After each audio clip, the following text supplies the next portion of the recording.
Lauren Malt's sad story and how it affected her family. Set in the quiet corners of Norfolk County, England, our story revolves around the Malt family. This seemingly ordinary family was rocked by a chilling incident that tore through the fabric of their everyday life. Today, we delve into the harrowing tale of Nigel Malt and the tragic events that unfolded around his daughter, Lauren. Join us as we navigate through the depths of a crime that shocked a community, follow the intense investigation that brought unsettling truths to light, and witness the courtroom drama where justice sought to make amends for a life cruelly taken. For more captivating stories like this, remember to hit like, subscribe, and turn on notifications so you never miss a post. Addiction to alcohol and prohibited substances is a grave and perilous condition that often poses life-threatening risk not only to the sufferer, but also to their family members who endure much trying to assist them. A tragic case that illustrates the devastating impact of such addictions occurred in Norfolk County in 2022, involving a young student named Lauren Malt. The nation was horrified by the cruel fate she suffered at the hands of her own father, a man who had long battled with addiction. The head of the Malt family displayed aggressive behavior towards his wife and their 4 children, a behavior exacerbated by his struggles with alcohol and drug dependency. Despite the turbulent household environment, the family remained hopeful they could help him overcome his addictions. Among the children, Lauren was particularly sympathetic and maintained contact with her father even after her parents' tumultuous separation. Lauren's faith and determination to support her father ultimately led to a heart-wrenching outcome. Turning to the Malt family background, Lauren's mother, Karen Malt, originally Karen Nabinson, was born and raised in the quaint town of Westwinch in Norfolk County, England. Coming from a modest, middle-income family, Karen was a conscientious student with aspirations for a career in economics and finance, which led her to pursue higher education. While at college, Karen met Nigel Malt, a man a few years her senior whose aspirations and active involvement in sports complemented his intelligent and promising demeanor. Despite their slight age difference, the couple's romance blossomed swiftly, earning the approval of Karen's parents. Their relationship took a serious turn when Karen became pregnant, prompting a quick marriage and a move to King's Lynn, a bustling port city in western Norfolk where Nigel had secured a promising job offer. On April 8, 2002, Karen and Nigel welcomed their first child, Lauren. The couple was overjoyed with their daughter, dedicating themselves to providing a nurturing and supportive environment for her. At this time, Nigel had recently advanced in his career, securing a promotion that provided well for his family and allowed them to live comfortably on his income alone. The hopes for a stable and happy future, however, were overshadowed by the looming challenges of Nigel's addictions. Karen's aspirations to return to her studies were put on indefinite hold as she soon found herself pregnant again, and then again, expanding the Malt family with the addition of 3 sons in quick succession. With each new child, Karen increasingly dedicated herself to full-time motherhood, managing the bustling household as it grew in size and complexity. Eventually, the family upgraded to a larger home, providing each child their own space and reflecting the comfortable life that Nigel's income afforded them, despite the dark undercurrents simmering beneath this seemingly idyllic setup. On the surface, the Malt family epitomized the perfect life: a loving couple, a spacious and warm home, financial stability, and 4 children spaced a few years apart, each deeply cherished.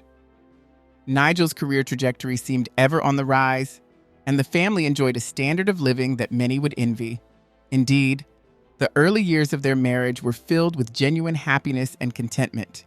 The seeds of trouble were sown during Nigel's college days when he began to experiment with various prohibited substances, a habit that ultimately curtailed what could have been a promising career in sports. Initially, he dabbled only in mild stimulants that seemed to enhance his mood and productivity without noticeably affecting his behavior, allowing his substance use to remain hidden from almost everyone. Karen became aware of Nigel's drug use only after they were married. At the time, she did not perceive it as a grave concern. Nigel reassured her that he could quit at any time, professing that he was not truly dependent on the substances. Young and somewhat naive, Karen believed her husband's assurances. However, as time passed and Nigel's career advanced, bringing increased financial prosperity, his casual use grew into a more regular and intense dependency. He began experimenting with a wider range of substances, escalating his dosages and combining them recklessly, while also descending into heavy alcohol use. He even went so far as to stock an entire cellar with various types of liquor. Nigel's personality and behavior began to degrade, though the change was gradual, initially manifesting as minor irritations, nitpicking, and frequent, trivial arguments. Karen recognized the seriousness of the problem and persistently urged her husband to seek professional help, understanding the destructive path he was on.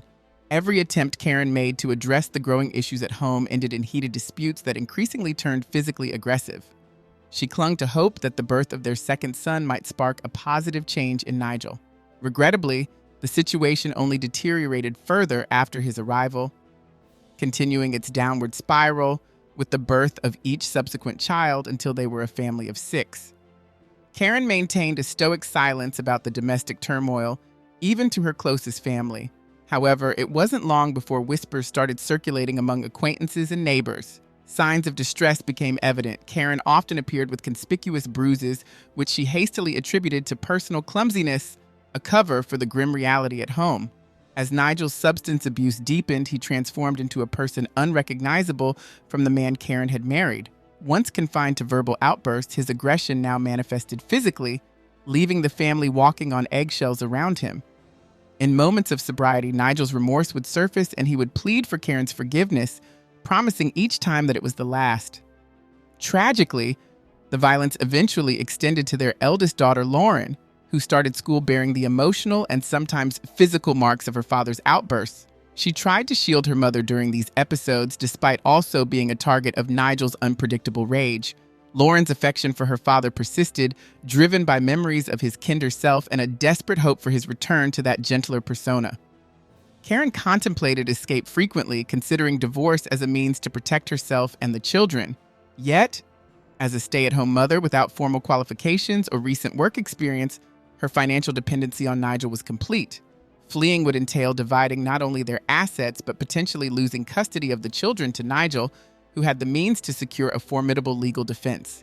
Despite the escalating danger, the lingering memories of their early, happier years together held Karen back. She remained torn, caught between the reality of her abusive marriage and the fading. As the years progressed, Nigel's battle with addiction became increasingly evident. His drinking and drug use escalated to all hours, pervading even his workplace. Despite being a once valued employee, his conduct could no longer be overlooked. In an attempt to salvage his career, his company arranged for him to enter a private rehabilitation program, an offer he adamantly declined. Nigel's work performance plummeted, causing frequent disruptions and financial setbacks for his employer. In a bid to jolt him into action, the company demoted him, hoping it would serve as a wake-up call. However, Nigel's behavior only worsened, leading to his eventual dismissal from a career that had once been marked by ambition and success. Now only able to find low-wage employment with bleak prospects, Nigel began to drain the family's savings, money that had been earmarked for their children's education. His presence at home became even more destructive. He instigated daily arguments, physically lashed out at Karen, and cast blame on her for his failures. The children, too, occasionally suffered from his unpredictable outbursts. Yet, in his rare sober moments, Nigel would appear remorseful and plead for forgiveness, vowing to change. He adeptly manipulated his family's emotions, particularly Lauren's, who still clung to the belief in her father's promises. In the spring of 2021, pushed to her limits, Karen revisited the idea of divorce, determined more than ever to escape the chaos. Nigel initially tried to elicit her sympathy with fresh promises of reform and pleas for help. However, when she stood firm, he erupted in violent fury, destroying property and culminating in him pushing her down a flight of stairs. Karen, driven by desperation, turned to the police for help. She reported the ongoing domestic violence and presented hospital records of her injuries, which included bruises, hematomas, broken ribs, and a head injury. Despite the severity of her situation, the initial response from law enforcement was tepid, resulting in nothing more than a warning for Nigel. 3 weeks after Karen's initial plea for help, the situation escalated when Nigel attempted to strangle her, only to be thwarted by Lauren's unexpected return home. This incident finally prompted serious legal intervention, and Nigel was arrested. Seizing the moment, Karen hastily gathered essentials, took her children, and sought refuge at her parents' home in the tranquil town of West Winch. Despite his detainment, Nigel continued to reach out. He bombarded Karen with calls, pleading for her return and threatening self-harm if she didn't comply. However, his manipulative tactics no longer swayed Karen, who was resolved to end the marriage and sought a restraining order to keep him away from her and the children. Her primary aim was to protect her family from any further harm. Despite the evidence of Nigel's aggression and substance issues, the court shockingly denied Karen's request for a restraining order, deeming the documented threats and physical assaults as insufficient for such protection. This decision left the family vulnerable and fearing for their safety, especially when Nigel was released on bail. Meanwhile, Karen and her children took up residence at her mother's house, bracing for the divorce proceedings and the battle over property division. Financial pressures mounted quickly. Without Nigel's support, Karen found work as a cashier at a local supermarket to make ends meet, but money remained tight. At 18, Lauren, who had just begun college, took on multiple part-time jobs to assist her family. Deeply responsible and caring from a young age, she had always contributed to household duties and cared for her younger brothers, striving to lessen her mother's load. Despite the turmoil, Lauren maintained a relationship with her father, hoping for reconciliation. She continued to communicate with Nigel, sometimes meeting him for conversations, driven by a lingering hope that their family might one day restore the happiness of its earlier days. This hope kept her connected to him, even as she stood firmly by her mother's side. In those fleeting moments of lucidity, Nigel would reach out to Lauren, pleading for forgiveness and promising to relinquish his harmful habits. He implored her to mediate with her mother, hoping for a reconciliation as the relentless ringing finally ceased, granting Lauren a brief respite as she completed her shift. By 6 p.m., Arthur was there to drive her back for what they anticipated would be a tranquil, romantic evening alone as the house was empty. However, around 6:30 p.m., Nigel resumed his barrage of calls, and within half an hour, he had called Lauren's phone over 20 times. Recognizing the urgency and the potential danger, she answered the phone, only to be met with a volley of insults, threats, and his furious announcement that he was on his way to see her. Fear gripped her as she knew all too well how volatile and unpredictable her father could be under the influence. About 20 minutes after his ominous final call, Nigel arrived at his ex-wife's home, driving his Mercedes with reckless abandon. He stormed out of the car, brandishing a crowbar and swinging it menacingly as he advanced. Lauren attempted to defuse the situation, but Nigel was beyond reason. Arthur, seeing the immediate danger, intervened to shield her, narrowly dodging a vicious swing aimed at his head. Nigel then threatened Arthur directly, prompting Lauren to urge her boyfriend to retreat indoors, assuring him that she could handle her father. Arthur hesitantly stepped back, allowing Lauren to once again try to calm Nigel. She somehow convinced him to sit back in his car, and for a moment, it seemed he might leave without further incident. However, as he started the car with Lauren standing behind it, he suddenly reversed, striking her with the vehicle. Nigel paused briefly, his headlights casting an eerie glow over Lauren's injured form as she screamed in agony. Then, with horrifying intent, he accelerated, driving over her a second time. Arthur, who was nearby, was paralyzed by shock. He hadn't expected such extreme violence from Nigel and was momentarily frozen in disbelief. Rushing to Lauren's side, Arthur called out as a neighbor, alerted by the commotion, came running and immediately dialed for emergency services upon seeing the dire situation. Lauren lay on the driveway, twisted and broken, her cries dwindling to faint moans while blood seeped from her mouth and nose, and her body bore the marks of the brutal assault. Blood-stained tire marks marred the driveway, a grim reminder of the violent incident. Moving Lauren could have been fatal due to the severity of her injuries, and immediate professional medical intervention was crucial. However, in a shocking decision, Nigel insisted on taking his daughter to the Lauren's autopsy revealed the horrifying extent of her injuries: a double spinal fracture with spinal cord damage, ruptured internal organs, massive internal bleeding, and a chest so severely crushed that her ribs had punctured her lungs. These catastrophic injuries were compounded by multiple broken limbs and a traumatic brain injury. The gravity of the physical damage underscored the brutality of the incident. At Karen's home, the crime scene was grim. The driveway was still marked with bloodstains and tire tracks. Arthur and a neighbor, both witnesses to the horrific event, awaited law enforcement, deeply traumatized. They confirmed to the authorities that Nigel, clearly intoxicated, had deliberately run over his daughter twice. Investigators took tire impressions from the scene to match with Nigel's car as part of the formal investigative procedure.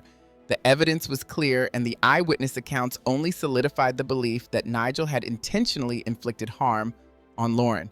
Arthur, overwhelmed with emotion and tears, recounted the events to the police. He expressed guilt for not being able to intervene more effectively to prevent the tragedy. tormented by the outcome. The brutal reality of what had occurred was setting in for everyone involved. Nigel was arrested the same evening due to his severe intoxication from alcohol and other substances. He was incoherent and unable to provide a sensible statement. A subsequent medical examination confirmed dangerously high blood alcohol levels and the presence of drugs that contributed to his aggressive behavior. His primary concern, bizarrely, seemed to be the potential loss of his driver's license, showing little to no remorse for the death of his daughter. It took more than a day for Nigel to sober up sufficiently to grasp the severity of his situation. Once he did, he offered a strange and highly unlikely explanation for the events. He claimed everything had been a tragic accident and insisted he would never intentionally hurt his daughter. According to Nigel, his anger that evening stemmed from Lauren not answering his calls, prompting him to drive to her house to speak with her in person. Upon arrival and seeing her with her boyfriend Arthur, he alleged there was a heated exchange during which Arthur rudely told him to leave. Nigel claimed that as he was backing up to leave, he accidentally hit something, implying it was unintentional. Nigel contended that after driving over what he initially thought was an indistinct obstacle, he moved forward to clear it, still unaware that it was his daughter beneath the car. He claimed his realization of the tragedy only dawned upon hearing Arthur's frantic screams. Upon seeing Lauren grievously injured, he made the decision to rush her to the hospital himself, stopping en route at Karen's workplace so that she could be with their daughter. However, his version of events found no credence, as witness testimonies during the trial depicted his actions as intentional and ruthless. The situation was further compounded by his inebriated state, having been under the influence of both alcohol and prohibited substances, which significantly worsened his culpability. The incident was also captured by a nearby surveillance camera, the footage of which unequivocally supported the claim that Nigel's act was premeditated. Throughout police interrogations, Nigel retained a composed and assured manner, steadfastly denying any malevolent intent and framing the tragedy as a mere accident. Yet he expressed disdainful remarks about both his ex-wife and his deceased daughter, accusing them of being the root of his personal failures. Given these factors, the court decided to detain Nigel without the possibility of bail pending trial. His health deteriorated markedly while in custody, and by the time the court proceedings commenced in September 2022, the 45-year-old appeared frail and dependent on crutches, his mobility severely impacted by years of substance abuse. Ultimately, the court convicted Nigel of the premeditated and vicious murder of his daughter, sentencing him to life imprisonment with no eligibility for parole for at least 18 years. While Karen felt a sense of justice with the verdict, she committed herself to attending every future parole hearing, determined to ensure that the man responsible for their daughter's death would never be free to harm again. The case of Nigel and Lauren Malt starkly illustrates the devastating effects of addiction and violence within a family. It serves as a grim reminder that behind the facade of a normal household can lie deep-seated issues that may escalate into tragic outcomes. This story not only highlights the dangers of substance abuse and the consequential aggression, but also underscores the importance of seeking help early to prevent irreversible consequences. Thank you for joining us on this exploration of a deeply unsettling case. If you found this story compelling, please like, subscribe, and click the notification bell to get updated on similar stories. Your interaction supports our efforts to bring these important stories to light. Feel free to share your thoughts in the comments, give us a thumbs up if you appreciate our content, and share this post with others. Stay aware, stay safe, and tune in next time for more insights here with us.